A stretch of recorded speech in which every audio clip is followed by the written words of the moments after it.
Transgender swimmer's victory sparks heated debate. Anna Caldas, a 47-year-old transgender swimmer, made waves at the U.S. Masters Swimming Spring National Championship last weekend, claiming gold in all 5 races she competed in. Dominating the women's 45-49 category, Caldas clinched victories in the 50-yard and 100-yard breaststroke, freestyle, and the 100-yard individual medley. Her outstanding performance raised eyebrows and ignited a passionate online debate about transgender athletes in competitive sports. Caldas' victories weren't just about her athleticism, they also threw a spotlight on the ongoing controversy surrounding transgender participation in women's sports. While some celebrated her achievements, others voiced strong opposition. So, what's behind this uproar? The controversy stems from the policies set by U.S. Masters Swimming. The organization allows transgender swimmers to compete in the gender category with which they identify, but there are conditions. For instance, swimmers must provide proof of undergoing hormone therapy appropriate for the female gender for at least 1 year, with testosterone levels kept low enough to minimize any physical advantage. This policy, however, has drawn mixed reactions. Critics argue that these guidelines aren't sufficient to level the playing field, especially in sports where physical differences can be a game changer.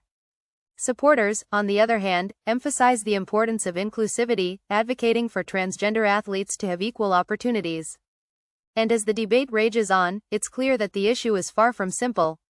Meanwhile, legislative action has been taken to address these concerns in states like Texas.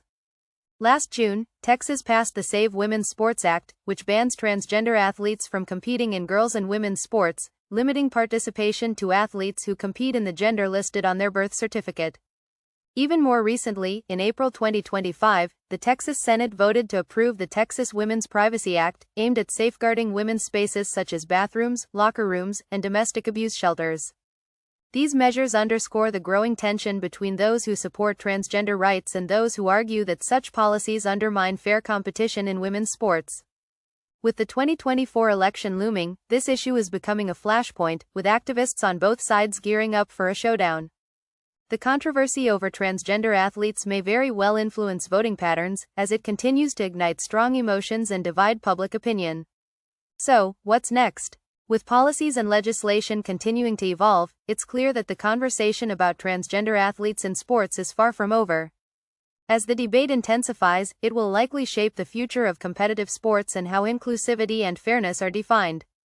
What do you think? Is the system in place fair, or should we be doing more to ensure a level playing field for all?